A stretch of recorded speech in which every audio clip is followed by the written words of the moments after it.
too cold. Okay. Yeah. For my liking.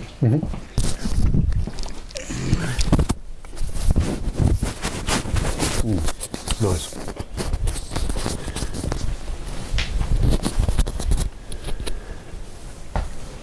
Behind the scenes on Simon on the Sofa with Rasheed Ogunlaru. Hello. That wasn't my intro, but I just thought this was a bit of behind the scenes. Yeah, okay. Got a bit of fruit I've got a there. bit of fruit. You probably won't see it on the camera. Is there fruit gone? Oh, that's a really nice fruit tea. free. Oh, good. I'm glad you're enjoying Thank you. it. Still there. Is it? Okay. That's what I have to do with the people that sit on the Do you sofa. know what I You see, mean? Do you know what I mean? You've got to make do- sure they're looking good. I Well, do the makeup. You see, yeah, you know, Do like everything. usually there's a whole team, isn't Yeah. it? And blah, blah, blah. We're yeah. the team. Yeah. There's only us. So, Okay.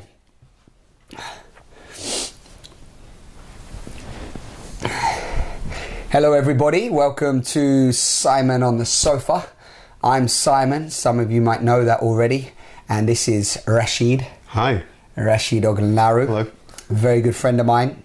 And if you've been following the Sofa for the many years that I've been going on my journeys around the world, bringing these transparent conversations to you, to support me, to explore reality, you may already have seen a few conversations that me and Rasheed have had. Yeah, and I was just doing that thing, by the way, that, you know, when you've watched things like BBC, where you're looking at the camera, then looking at that person, you look at the camera, then look at that person to make it look as though you're actually engaged. But actually, do you know what I mean? No, it's always a pleasure to be here with you. And how are you doing? Yeah, I'm doing very good, actually. Yeah. Thank you very much for inviting me back onto the sofa. It's always nice to be a regular. Yeah. You know, do you know what I mean? You have become a bit of a regular. Yeah. It's nice. But often I like to pick up with people as well that have been on the sofa along the way because, you know, a couple of years fly by, things have shared, people change, their ideas change, different things unfold. And I always like to sometimes if it flows, you know, because sometimes people also contact me and they're like, oh, people want to sit on the sofa. I have, you know, hundreds of people that I could just record. But I always just seem to just go with the flow of it. Yeah. So, welcome everybody. Thank you for tuning in. And today I'm with Rasheed. We're at Rasheed's space. He's just made me a lovely tea. We've been out. We played some squash. First time, Don't tell actually. them the score. No, but it's great. First time we played squash. First time playing squash, and I just love it. Just great. It's great to, you know. And I haven't played for many years. And funnily enough, you know, somebody said today. Somebody said, "Oh, you're going to play a sport." Sometimes when you go on this path of, you could say, inner inquiry, or you go on a path where you start to really want to help people, or you want to help the world, or you look at the world and you see that the world is, from my perspective, you judge the world as like, wow, you know, there's a lot out there that needs changing, or humanity need to wake up, or, you know, I went through a big process of that, as you know, on my journey. And a year or more, you know, still I watch documentaries, but I went really intensely into documentaries, into the state of the world, into the way that the world was, you know, and I was very much like renounced everything. Almost renounced myself to some extent, you know, the things that I enjoyed doing or didn't enjoy doing. And I think that's part of the process. And now you get to a point where you start to go, okay, you're living and being the, I would call it, serving this, you know, in my mind, working towards the solution, or serving others, or serving myself, or working towards what I feel is the highest, grandest version, right, at the moment in my life.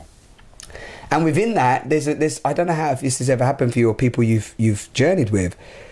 Within that, there's now an embracing of everything even more, with a much more richness, and not an out of alignment as it was prior. Does that make sense? Make with a lot some of the sense. things that I was doing. Some of the things I was doing before were out of alignment in my perception of them. What they were, the fuel that they were driven by. Yes. And then now it's like everything feels more congruent to what it is that I want to be and express and live, if that makes sense. It makes so much sense, because I think that what can happen if somebody's on a journey, I guess, is the kind of conversations that you have with people on the sofa, their journeys of self-inquiry about who the individual is, who we are in the world, where we fit in the world, and what can happen in that is that as you become more attuned to yourself, how you think, how you act, how you behave, you also then tend to cast an eye outwards into the world, and sometimes you may well feel as though there's problems in terms of either, you know, how people behave and all the rest of it. And so what can happen is that we feel that we're wanting to change the world, and that always makes me giggle in a way, because, you know, they're saying that, you know, it's not the world that needs to change, it's our consciousness we need to raise. Because I think that the world itself, and it often seems like pedantics in terms of with language, but the world is the most beautiful thing. And just the main problem with it is how human beings think and often behave. The world itself is quite good at withstanding human beings' nonsense and other animals and all the rest of it to an extent. So actually, what can happen is that as we become more conscious, as you're describing, we become far more at peace with ourselves and more peace with our surroundings. And therefore, what can happen very quickly is often a lot of the battles that one might feel that they need to fight with themselves or with others diminish as one becomes more and more at peace, so that you wage fewer wars with yourself, with others, and with the world itself. And I think that moment there is a shift, and I think that's why people like the Gandhis, that's what they mean when they say be the change that you want to see in the world, because the moment that you are far more at peace with the world, you will discover far more peace in the world. You're more likely to cause conflict because you're less in conflict with yourself. And I think that's a beautiful thing that happens. And then you're able to, I'm not saying everything in the world is you're going to cause less conflict, you mean? Yeah, you're going to cause less conflict. You know, you're going to cause less conflict. Because the conflict's gone from in here. Yeah, you're not battling yourself. You're less likely to be fighting with friends or family members. You're going to be far more understanding of them, where they're coming from, their challenges, how they perceive things. You're going to be just more aware on a as we perceive the global level, because bear in mind we only watch some news. The news is some news, you know, so we're perceiving how the world is. And then we just become far more peaceful and able to meet people actually where it is that they're at. I mean, you do this very well in many of the, I know you've just come back from one of your events today, because you do a lot of exercises that allows people to engage with other people who are there, and I'll often meet them for the first time. And, you know, so for example, you could take, like today you had a room full of people, there's a room full of people come in, and often I can be a bit nervous, isn't it? I'm not sure about this person that's all in here. You've got them to do a few exercises, and all of a sudden people realise that they feel comfortable and that they feel connected. So much the conflict, that's just a really good test of that. So much the conflict isn't here because I'm not actually connected with somebody else. So once we're still, you're going to be less shaky. It's a bit like, you know, it's a bit like being drunk if you think about it. You know, if you're drunk, everything's, whoa, it's disorientated, isn't it? And so when you're sober, you're not disorientated in the same way. So I think that's a lot of it. But then the things that what we mean by changing the world, and I'm not a big fan of that as a phrase, what we then mean by playing our part and doing what we can do, and often that's about using our own skill, whether it was a healer, whether it is that we're a teacher, whether it is that we're an administrator, whatever it is, we're a financier. We can do that with good heart, and we can actually play a part that's actually going to enhance our lives, others' lives, on a small or on a big level, whatever that may well be, because that is all important. Small and big, it's all important in life. Yeah, yeah. I know we said we just started and gone on a roll, which is fine, because you said at the beginning, like, also just playing back what you said. You said it's not the world that needs changing, or if there's any problems. If anything, there's some problems even with where humans are in the way that maybe they're acting and so on. And then we moved, you moved into just that, bringing things back to self, right? Like Gandhi said, be the change you want to see in the world, and deal with the battles, and the only demons that we have are the ones within ourselves. And then, like you said, you can come to an event and it's all going on. And actually, as you were saying that, I was thinking, yeah, well, ultimately that's where it is all going on in each individual. That's the only place it seems to be going on, isn't it? And it's the front line. Yeah, it's the front line. It's the front line that reverberates on everything else if you think about it, because I'm then feeling as though this needs to be da-da-da-da, and this is that person's there, and this person's out to get me, and I need to do this, or I need to be saving whatever it might well be. That is the front line. So most problems, you know, the saying came to me, they're man-made or mind-made. You know, all of that noise And so when people have gone on a journey, such as the conversations that you invite people to have here and the dialogues, the kind of guests that you get, what tends to happen is that they're just far more peaceful, they're more still, they're more centered, they're more at peace. They're not, hopefully, there's not that thing that can happen where I'm just then floating in this very dreamy, meditative space. That might be important for you just to be meditative and still, but then there can be that action. So it's interesting when we were talking about before about sport, going out and playing sport, then what are you doing? Because I think that's, for me, I think one of the things that I'm very passionate about is then what is somebody actually doing? What are you actually doing? Sometimes this whole journey, what can happen is that period of time where we kind of revoke things, or we think, oh, that's not right, or we become very self-righteous about this or that, or we can become very numb to stuff, or we kind of, no, it's not happening, nothing's happening, nothing's happening, I'm not here, nothing's happening, and that can subtly negate on that very subtle level of how it is that we actually engage, because then maybe every interaction can be better. Because I think the other thing that can happen when we're perceiving about the world needs to be doing this and doing that. That's a very easy cop out for me to be able to. It might be far more easy for me in paper to sort out the world than it might be to sort out my life. Because maybe my life is a mess. Maybe I can't, because maybe the challenge of dealing and improving my family relationships or the friends or whatever, maybe that's actually going to be more challenging for me than for me to go out and do you know what I mean? It is more and challenging. Save the world and preach to somebody else that they should be doing this and be doing that. So I just think we need to be very mindful when it comes to all of that kind of stuff. And that's the beauty of these kind of conversations, that you invite people to think, okay, where am I at with this? Yeah, where am I at with this? And talking of mindfulness, it's something come up, the ultimate, what is mindfulness? A lot of the times people say, and the ultimate answer to what is mindfulness is, it's like how presently aware and observing of any given moment are you? So it's like how absolutely how absolutely engaged and present with the moment are you from that perspective, showing up from that perspective. And again, we it's this whole thing about, somebody said recently about that humans are, where we're at right now, that's where we are. Everything's happening as it is happening right now. Regardless of what we like, dislike, judge right, wrong or indifferent, it's happening. You can't, that's not going to change in this moment as opposed to how it is, although it's constantly changing.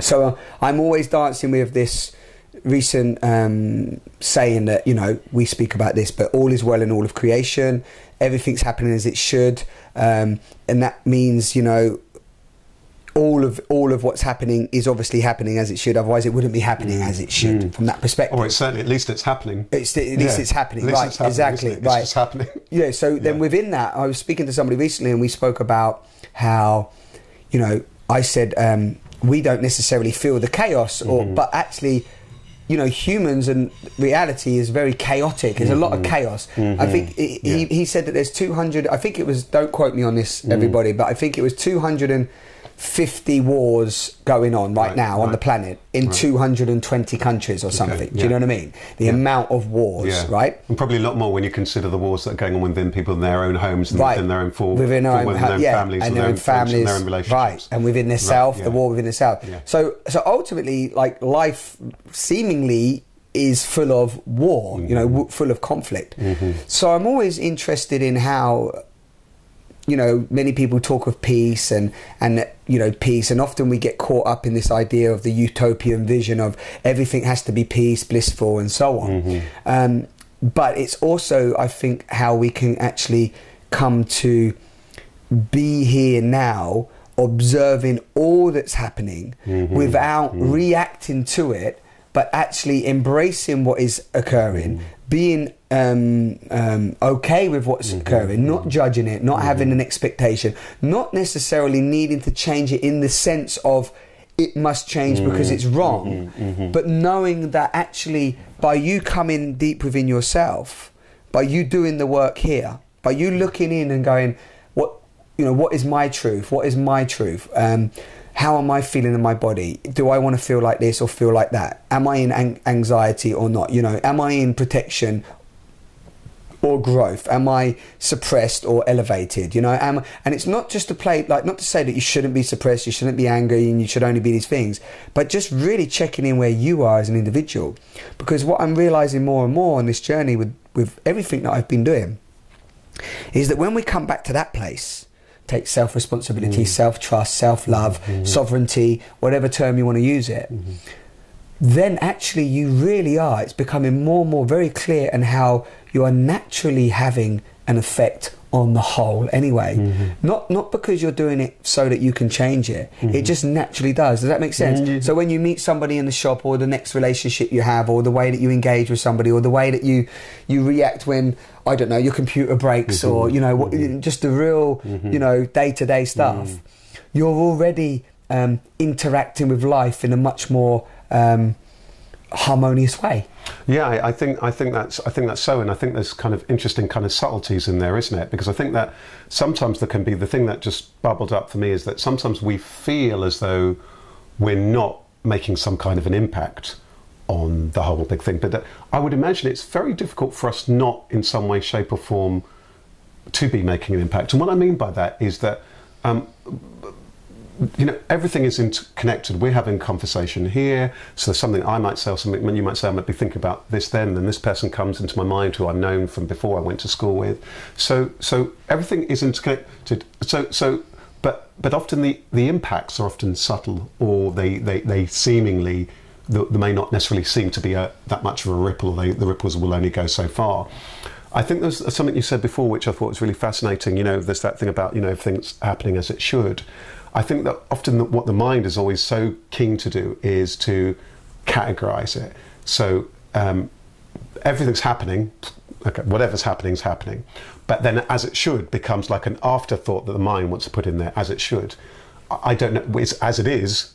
As it should is for me, it's a bit of a jump, isn't it? Do you know what I mean? And we will habitually go, so everything's as it should, so we can still be trying to somehow control or subtly manipulate the whole of this kind of experience. Whereas, as you're saying, if we can just be far more easy and just see, how do I feel about this? What seems to be emerging for me? How am I feeling about that? I'm feeling enthused by what you're saying, that I'm feeling thoughtful, you provoked a thought in me, or what have you, allows us just to be with that, because otherwise reaction or judgment comes and creeps in really, really subtly. And again, that's fine, because that all that stuff will happen. And also within that, also that sometimes with that being upset or unsure or tearful or whatever, that can emerge too. And that can be very, I think one of the things that I've observed is that all the different emotions in life, they are, if we can just look at them as emotions for a moment, and not necessarily the impacts that we have to relate to those emotions, they're often very beautiful. If somebody's tearful, something's touched them, or something very serious has happened, and that's an invitation for us to connect to ourselves, and it's an invitation to connect to others. If I'm disappointed by something, what was the appointment that I was expecting? Maybe I realised that that's something that's really important or dear. So, and I think that very often we're trying to shirk these emotions out, or sad, and sometimes, you know, when it's again looked at gently, anger. I was angry that blah blah blah, or something was happening to that person. So, if I'm able to deal with that mindfully, is there something that I can address? So I think that all the different emotions, all the different seasons, all those different hues of life can then be very, very beautiful. And I think the last thing I just want to say that bubbled up from that was that thing about peace, was that this is a bit of an aside, well, it's very linked. That, you know, there's a lot at the moment about the commemoration of the First World War. I don't know if you've been watching it since you've come back. I don't know, you don't spend that time good watching that television, but there's been a lot of stuff commemorating, I think, the 100th anniversary of the start. It would be 1914, or, you know. And what struck me, and I wrote somewhere, that isn't it interesting, we spent, and I loved history at school, so much time studying history and studying war. How much time do we spend studying peace? So the other flip side of that is that we talk a lot about war, and there will be lots of good intention and richness about that, and lots of young people are sensitive to that. But how much time are we taught how to be compassionate and peaceful toward ourselves and others? I just think it would be really interesting for us to study. And I was thinking about that, humanities. I'm not sure how much humanity is taught within humanities. So that's the other side. So for You me, mean, you mean humanities in school? yeah, humanities is school. Yeah. So this. But how much humanity? So for me, well, not much is taught in school. Full stop. Right.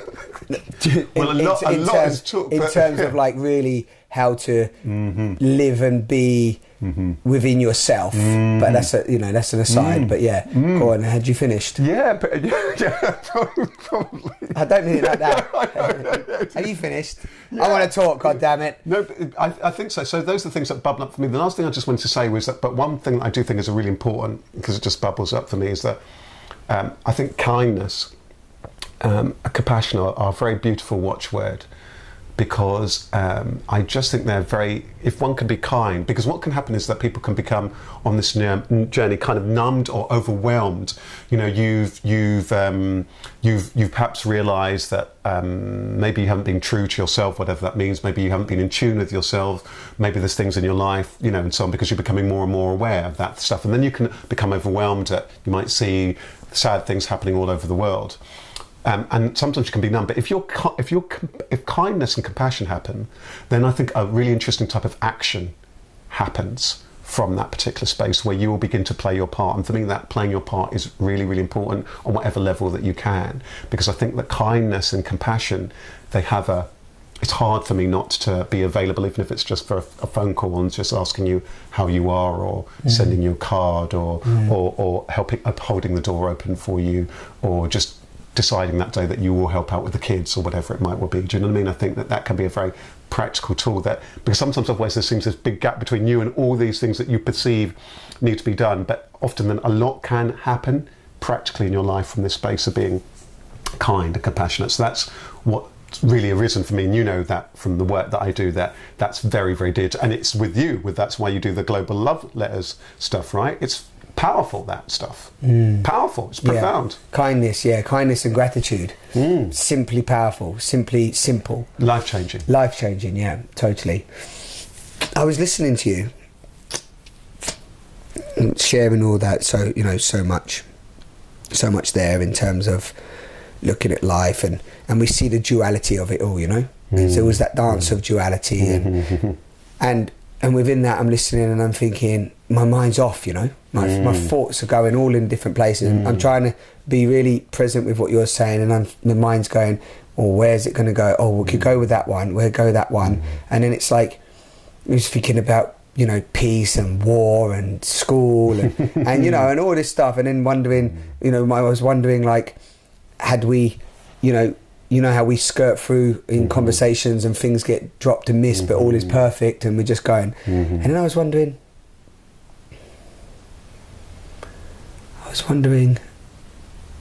when we talk about the mind, and the mind like comes in and wants to sort of say this or that, or bracket it or pop it in, and I was really wondering, like, I can't even put words to it. It's like I was wondering,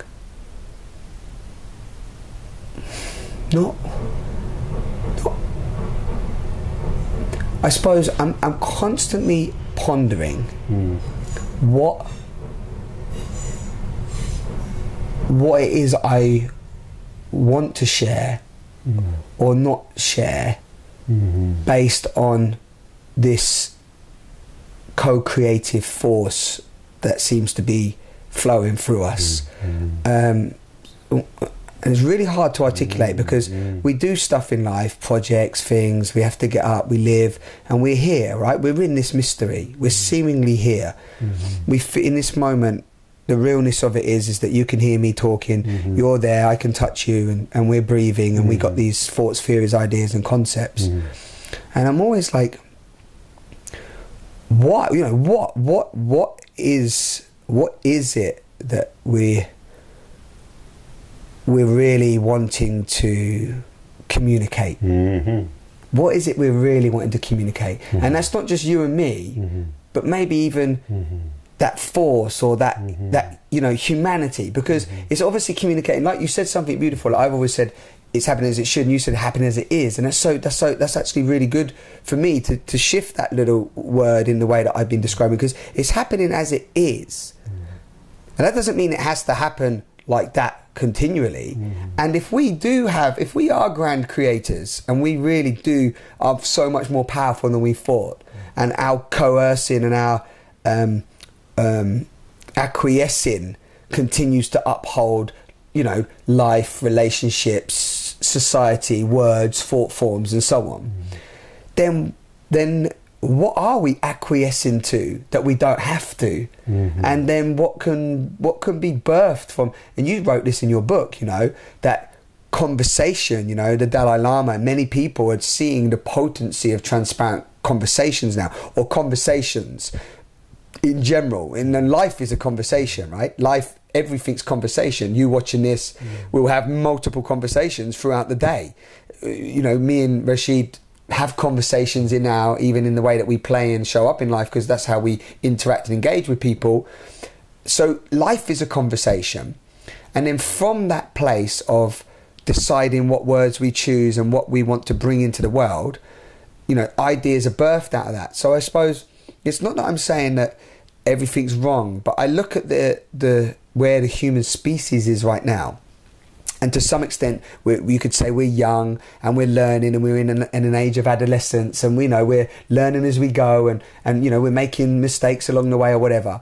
But like you beautifully described, if we're not judging something as right or wrong, and just observing, okay, I feel angry, or I feel sad, or somebody's crying, and I'm just there, then I suppose I don't know what's coming up for me, but I suppose what I'm looking at is like, maybe it's like the why, isn't it? It's like the what is my contribution? Maybe that's a great question for even people asking, from a place of like, you're here, you've got this unique life that really, let's be honest, is indescribable. I haven't met any human being yet who's actually really knows what is fully going on here, but we're learning stuff, and there's knowledge that arises and comes through us. I don't know if I'm getting a bit lost here, but if something's coming up for you free. So what I'm saying is like, I suppose, what is the contribution? I don't know. What's coming up for you? Well, when you first started to just share that and to explore that, this lovely moment where you weren't using words and you were just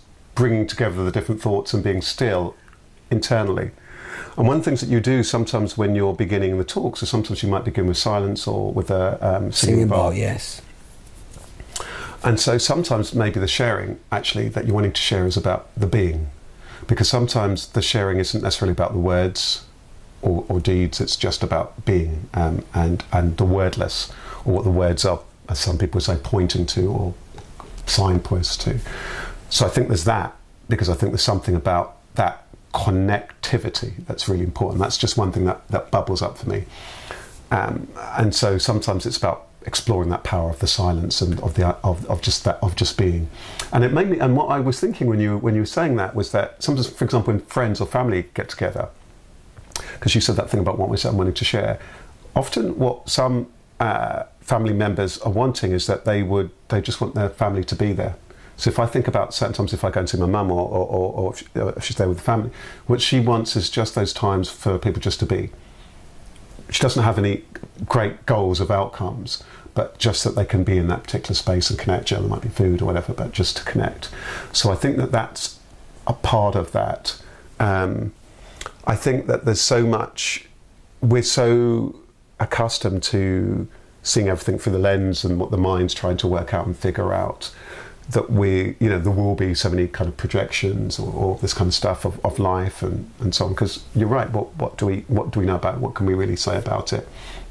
It was interesting, you said something about, where we are also as a society, and the thing that just came to me at that moment, I thought, we're probably, because some people say, oh, we're really advanced, or some people say that we're really, we're probably at all different levels of consciousness at one time, and we probably have been throughout time. So it's interesting when people point to certain civilizations and how they think or the philosophies of what they built or whatever. Yeah. I suspect that at anyone, that we are very advanced and we're like that. Yeah, because you think of the pyramids and things like that, and they say that was like so back then, but now they say, oh, we're adolescents, we're a young species, and we're very ignorant, but we're learning. And you're like, but wow, we seem to have a lot of intelligence and knowledge at this point along the way.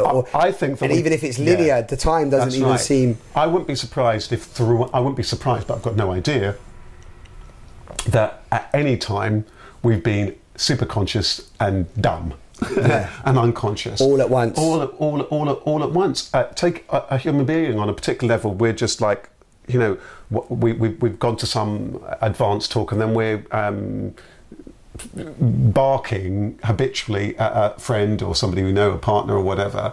So all of that stuff can go on at one and the same time. So I think that there's something about just I think it's about that taking. I think one of the things that I feel it's about is that taking time to just stop, to step back. And again, I think that's one of the things that probably people get from the Simon on the Sofa talks, that they can stop, listen. Maybe they're going to be listening to something new. Maybe they're going to be listening to something that they've heard many times, but hearing it in a different way. I mean, it's like our favourite songs. We often hear them hundreds of times, thousands of times. We never get bored with them because each time it will again touch our heart again. And so I think that that's incredibly important. Just that connectivity and that stillness and that just being, because otherwise everything is a rush. You know, everything is just, otherwise what becomes very habitual in this experience is that we're so thinking about the next thing. If you think about it from probably from 11, I think probably from about 11, particularly when that secondary schooling or whatever it is called now kicks in, we're so used to habitually doing this and then doing that. It's all about the next thing. I got this class, then I got that class, and I got that class, and I'm going to do my homework. And if you think about adults, it's this and this and this. And then once I've finished listening to this talk, I've got to check my emails, and I'm going to go onto YouTube, and then I'm going to post something on Instagram, and then going out to the party, and then I'm going to work tomorrow, and I've got to iron this. Everything is based on all that noise, all that nonsense. And it's crazy. So anything that can gently disrupt that, and can disrupt maybe in the most beautiful sense, our perception of. I think there's something for me that's coming up about our perception about the world, because I don't know anything about the world, really. I remember when I was a kid. Well, actually, I wasn't. I was 26, and I went to Nigeria, where my family are from. And when I was here, of course, if I watch news and so on, I get a particular perspective of the news. When I went to Nigeria, one of the things I noticed was that most of the news was very much about what was going on there. I didn't hear much more. You could possibly, I wondered, live there and not know about much more that was going on beyond their walls or beyond that continent that's so on. And I wonder if many countries are like that. So yet we've all got this worldview based on whatever it is that we've been fed. It's limited. Yeah, it's very limited. So I don't know. I'm projecting. I don't know anything about the world. Maybe I can tell you about the world when we're interacting, when I go here and when I go in that, and then if I'm making some assumptions based on everything else based on that. So I think that can sometimes, once we become aware of that, we can maybe rest a little bit more easy. And then we become more powerful, I suspect, than we felt that we are, because then we can deal with the world in a very near and present way. Again, going back to what Gandhi says, be the change you want to see in the world, because then it becomes very immediate. How am I being? Am I having a rich conversation with you? Am I giving you time? Am I really present? And you're really brilliant at that, because like we're listening to that, and you're really listening and you're really present. That's transformational, because maybe then if somebody's doing that at home, they've listened to their partner who they've been married to for 30 years for the first time ever. What would be happening if then every single thing that you do, you're doing that with that presence? Because that also ties in with what mindfulness is really about. When people go on mindfulness courses and so on, it can seem really abstract, or I'm looking at a tree or whatever, but that's what it's really pointing to. You're powerfully present.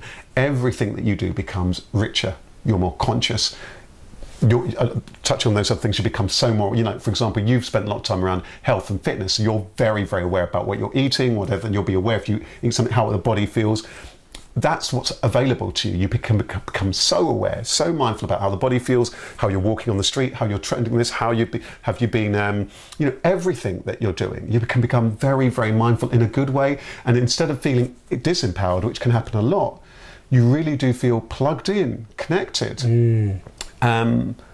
caring. You actually care about other people. Okay, you can't necessarily have room for but you just become more connected and less fearful. Yeah, I like that. I think because you've used the word connected a lot. I think connectivity. Yeah. And there's a lot of it through silence, and breath.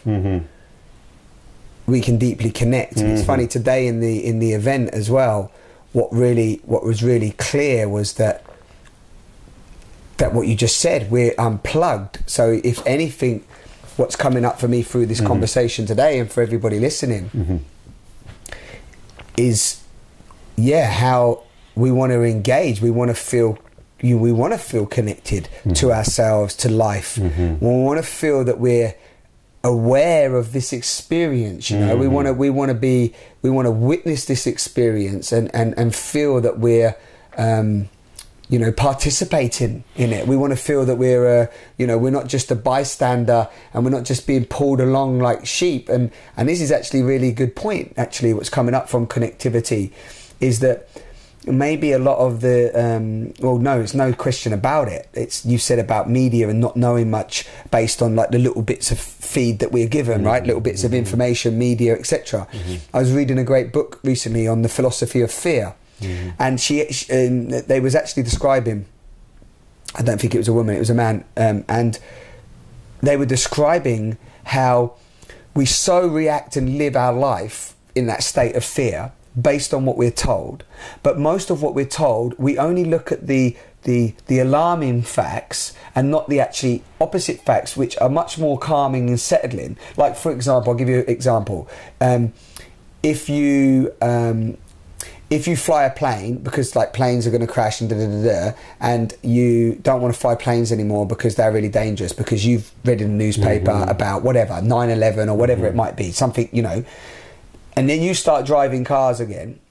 They were pointing out that actually there's more opportunity of you to actually die driving a car than there is if you fly a plane, and so on and so on. That was one example. Another one was about strangers killing children. Right? It was just like that back in they mentioned. I keep saying a she because it feels like it's a woman's writing. And it's a nightmare. It's not even a woman's name.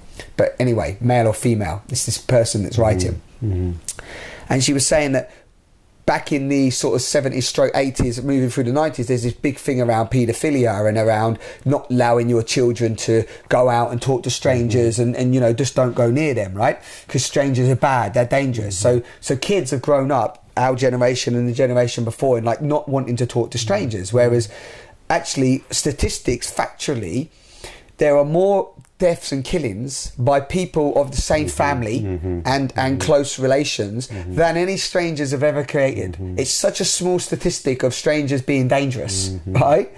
But actually, we live our life based on that fear structure.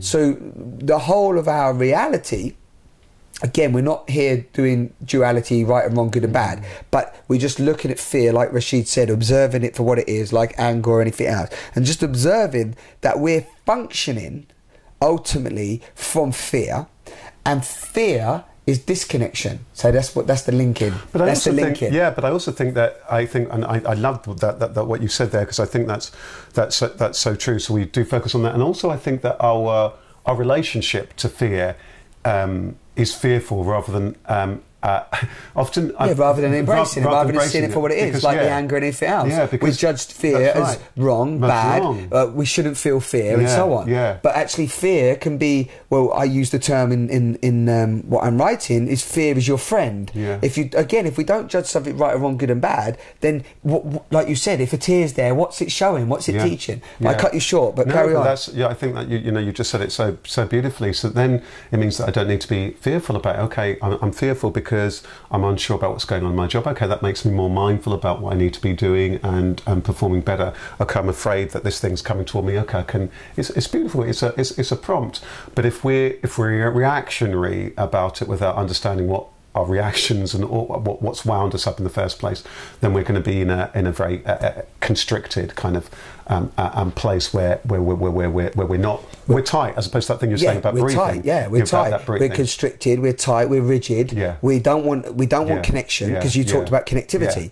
And actually, what's really nice as we're saying this, I'm realizing, and for people listening, if you take fear from that different perspective and embrace it, it's one of your favourite words, right? Embrace life, but embrace every aspect of life, dark, light, shadow, whatever. Including the things that you don't embrace, including the embrace, and including, because then accepting that I can't, I'm finding it, accepting, because some of the, so maybe even an area within your embracing, whereby that embracing is that, okay, I noticed that this, I can't, but then that's where that accepting becomes a useful. Well, I've always,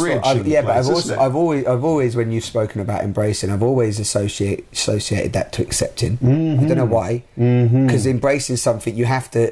It sort of, for me, simultaneously goes in with accepting. Yes. You know? And it's about that level of closeness, isn't it? Like some friends you will hug, some friends you will shake their hand. And so that gives you room, because with some things they'll feel right for you, you can embrace. And other things it's about to accept, it's to note, because you maybe not hug your boss. Yeah, but again, embracing, I've never looked at it as just like embracing somebody like you would embrace them in a hug. I've always felt like, and tell me if I'm wrong, when you spoke about embracing life, I mean that there's that opening to life. Right. It's always felt like there's an opening. It doesn't mean you have to hug everybody if you're not into hugging. That's right. It means that you open to life. You allow what you said earlier, what is, to be. And you've said something that's very important and powerful. And what that's just described, something that's so important, and that's about language. Because what can happen when we're exploring anything is that language and what we think each word means becomes a barrier. So I thought, oh yeah, I was agreeing with Simon right up until then. I was agreeing with Rasheed and right until then, but then that's that. Yeah. So we've got to be very careful that sometimes language is a barrier in what we associate them with them. But what you were saying about communion and connection was really important. It made me think of a word that came to my mind a while ago, which is, for example, communion. Now, so in something, you know, so there's a number of different expressions of connection. Somebody might feel that they're connected because they're friends or this or that. And if you take in some areas, like let's say people who are very religious, Holy Communion connection. You know, people who are going to meditation, they're connecting first of all to self or to others. People who are all sorts of different faiths, they will be connected through silent prayer or this or that. All sorts of different ways that communion. People even going to certain sports, there's a connection kind of thing going on in all sorts of different... People that go out nightclubbing, they're going out often looking for that connectivity, that communion, you know, even though sometimes it can have a sort of after effect that it's not actually that connected, but ultimately the essence of it is going for it's all that, and then sometimes it's on a very me level because I need to just connect to myself, and then sometimes it's more broadening it out. But I think that the more you go on this journey, the more room you have to be connected to yourself, the more you're able to connect healthily to the people who are in your life, and then the more it is that you're able to connect more broadly with others as you're connecting with them, and you'll be more aware of the scale on which you can do that healthily and be less in kind of conflict, because therefore that does help fewer conflicts, because sometimes there can be this idea I need to be connecting here and here, and in an age of in a way that on paper that we're very super connected with things like social media. Again, this is where mindfulness is really important, because I can feel we've touched on this before, I can feel very, very alone, or I can feel very connected, depending how it is that I actually am connected, because I can just post a new picture of me or that, and I go back into my thing, and I've got a thousand followers, but I've got no friends, and I feel actually deeply sad, and I'm actually secretly bereft. So this is why this thing is so important. This is so layered as well, because two things I want to scoot back a little bit, and then I want to come back to that, because actually somebody shared something today in the workshop, and it was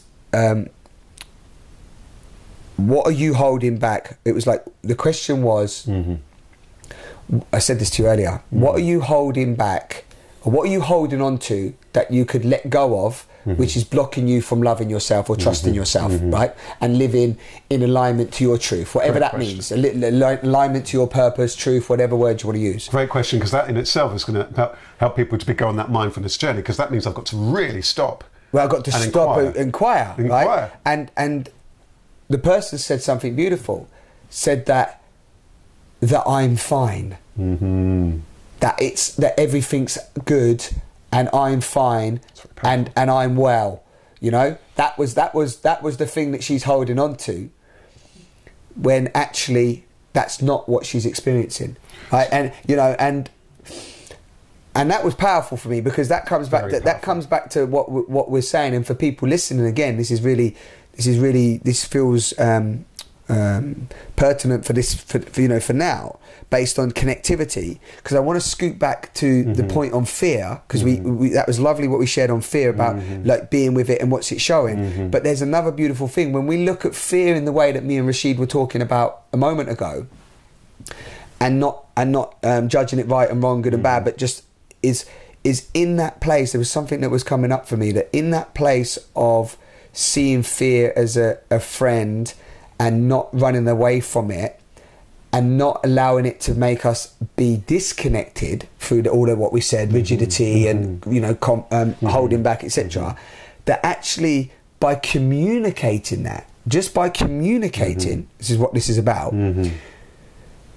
you get the connectivity. That's right. Do you see what I mean? So just by that person sharing today what was shared, it's eradicated there and then, you know, because you've connected. Does it make sense? I don't know if that's what you're saying is very important. You know? It's very true, and I think it's, if you're watching, if you're listening, I think it's something that you can. I always like that thing about putting it to the test, or gently reflect in your own life about the times where perhaps you were unsure, or you were worried about something, or a conversational thing that you thought might become into a battle with your boss or your friend or your partner or with somebody, and then for whatever reason you just took a step back and you were just communicated more warmly, and then all of those fears and the thingy that you thought it would turn into a huge row, and it didn't, and then if anything you were cool and supportive of each other, and how that energetically feels so different, and it's interesting how that energetic, what an impact it has here, because the mind feels more calm, in terms of the body because you're less tight or afraid, or the shivering stops, and you just feel more connected and more empathetic to that other person. So imagine what that would be like if most of your relationships were like that. Imagine that. And I know that's held. Yeah, imagine that. You know, imagine what would your life be like if that were the case. And going back to that thing that person said, I think that's one of the most powerful, you know, discoveries. And I think that's what almost every call it spiritual doctrine or book or method is really pointing to. That inwardly, that one can stop and be still, be meditation through prayer, and to understand the connection to life. Put whatever word, life, God, planet, humanity, whatever, any or other words, and notice which words you do react most to or you reject in that whole process.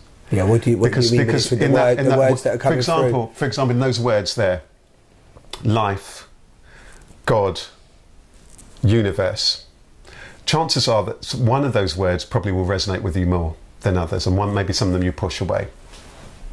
But what if those things are interconnected? Chances are they probably are interconnected. What if they are one and the same? Depending how you look at it. And maybe that's the lens that you need to look at it. That becomes a very, very profound moment, because then everything that you're fighting with or against, you realise is based on a concept that you've been invited to hold, that you didn't start out with. But if it can be done with that right heart, it can be done warmly, because what can happen in that whole process is that I've lived a long time acquiring all the knowledge that I have.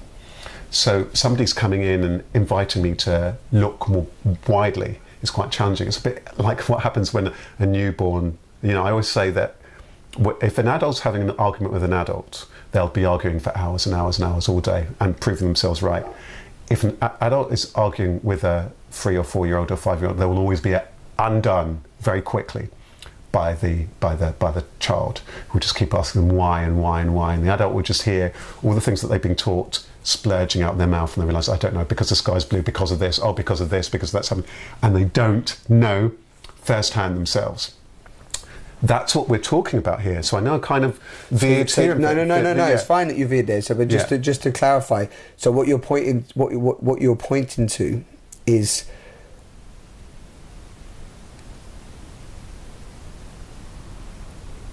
the identification that we've adopted through concepts, ideas, theories, beliefs, that we haven't actually done any real, majority of the times, any real personal inquiry, any real time spent on actually coming back to what is real for us, what's true for us. Yes, yeah, personally. And then linking in, sorry, just hold that, just see if I'm getting this, and then linked in with, you know, we're using certain words which are resonating for us, like whether it's, you know, universe, God, source, humanity, you know, and any other array of those, you know, that people find that they're okay to use, but ultimately is the same thing. Yeah, that might be. Let's just explore. No, but might be the same thing, or at least interlinked. Let's or at least interlinked. Yeah. And then what was why did that arise?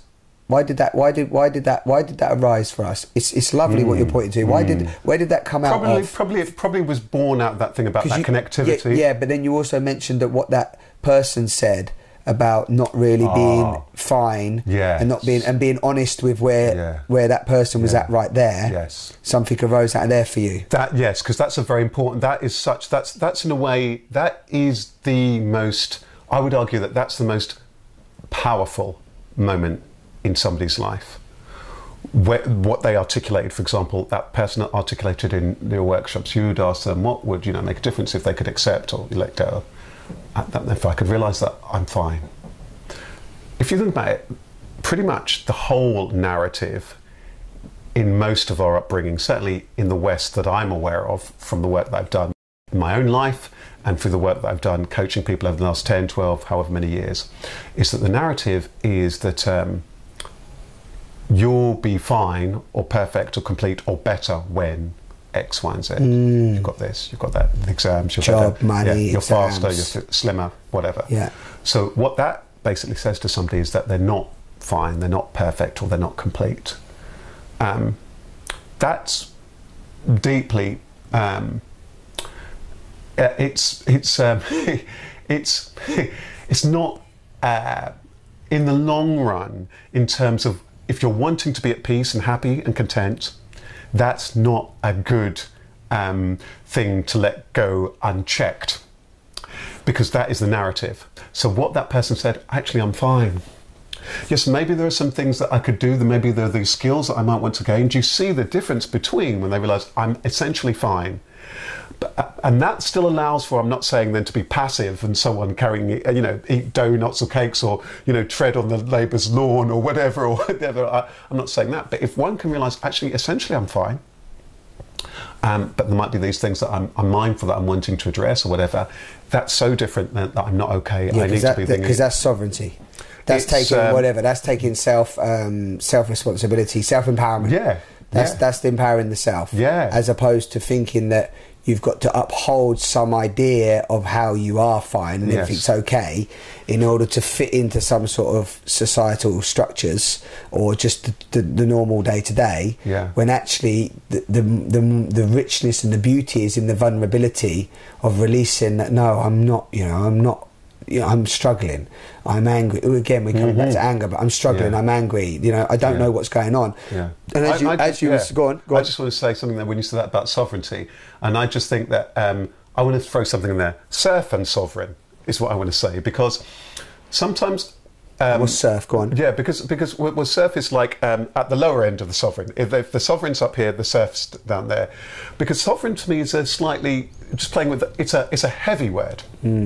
It's a thingy word, and sometimes the problem is that I've got to be the top of the tree. I've got to be thinking I'm the head of the household. I'm the man. I'm the woman. I'm the provider. I'm the this. I'm the this, and that can produce all this kind of stuff. Do you know what I mean? So sovereignty for you, that's great. So your understanding of the word sovereignty means something of something that's high esteem. Or that somebody who's like, what does it mean? So sometimes that thing about that. So sometimes we're taught to take ownership for something, which. Hi everybody, welcome to this ending of this talk with Rasheed and myself on the sofa. As you will have noticed, the conversation came to quite an abrupt end, and that's due to the fact that the camcorder I was using is no longer with us. It's kaput, so I don't have a camcorder at the moment. And if you feel inspired to, through the gift page, contribute towards the purchase of a new one, then that would be awesome, so I can continue capturing these conversations. At the moment, I'm borrowing friends and using them wherever I can. And yeah, I just wanted to create this video to say to you, thank you so much for tuning in. And also, there's so many other videos that you can, videos that I've captured that you can watch. So many conversations. So wherever you are in the world, thank you for tuning into this one, and thank you for following Simon on the Sofa. Take care.